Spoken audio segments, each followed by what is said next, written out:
This is a review of Rick and Morty Season 5, Episode 8, Rickternal Friendshine of the Spotless Mort. Well, that's a mouthful. In this episode, Rick stays behind while the rest of the Smith family goes on a cruise. So Rick breaks out Bird Person's body to do some work on it. He's trying to bring him back to life, but Rick's garage AI reveals that Bird Person's mind has gone into its own subconscious to protect itself in its final moments. I'm not really sure. This part of the episode moves pretty fast. Actually, in general, the entire episode moves fast like this, so it's kind of hard to keep up. Rick goes through Bird Person's mind, walking through memories of him and Bird Person fighting against the Federation. In the end, Bird Person is brought back with the revelation that Tammy had a child with him, and he flies off to find it, which we do see in the after-credits scene. It's an interesting setup for an episode. We've never really had Rick and Morty without Morty. It's a nice and unique change of pace. The opening of the episode especially feels a lot different, where things slow down for a minute.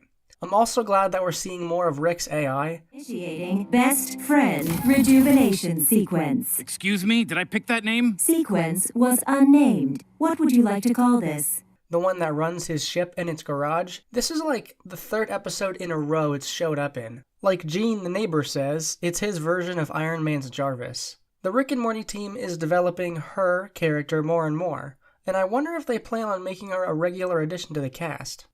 Interesting. More characterization is achieved purely through dialogue and increasing importance in each episode. Okay. Hey, what you got there? Oh, nothing, just working on a personal project of mine. Oh, can I see? Well, it's not ready yet.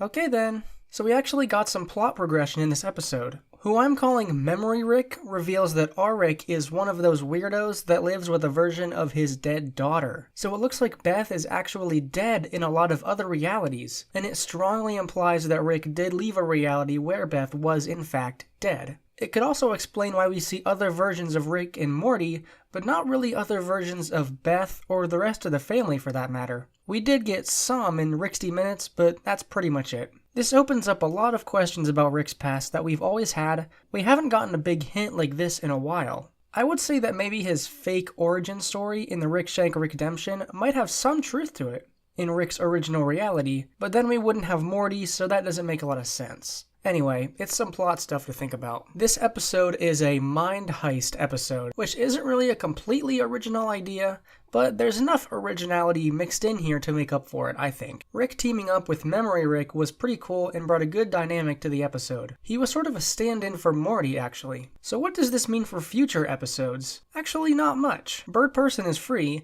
and we may get some follow-up on him later on down the line, but Rick and Morty is like Adventure Time.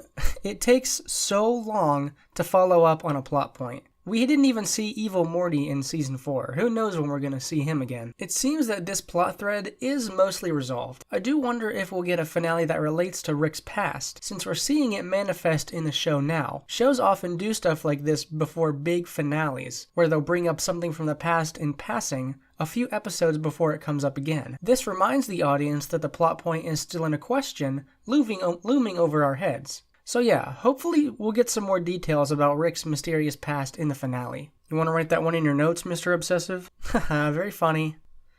Yes, they suspect nothing. Overall, this was a pretty good episode. It might actually be my new favorite of the season. It has a better balance of story progression and a fun adventure with a good and unique character dynamic. If I were to put it on a tier list, I would give this one a B tier. Comparable to a Mortykin Graffiti. You all know that I like that episode, but I think this one just barely edges it out. It's not quite as plot heavy as Rick Potion number 9 or anything like that, but not a one-off like the Thanksgiving episode. I think the Rick and Morty team are getting better at following up on Season 4's promise to balance story with one-offs. So yeah, B tier. Okay, that's all for this review. Comment below what kind of outfits my avatars should wear next. Be sure to check out my Instagram for the full body sketch of Waffle's outfit. That's me, if you didn't know. Follow me over there for more fashion stuff. We're always getting better and better with those drawings over there. I can't wait to see the outfits for this new video essay we've got coming up. You can thank me for those outfits. I designed them after all. Yeah, you design the shit and I photograph you guys. We know.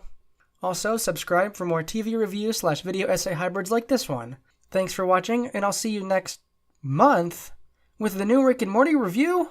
Technically 2 episodes, it'll be a 2-in-1. Okay, bye.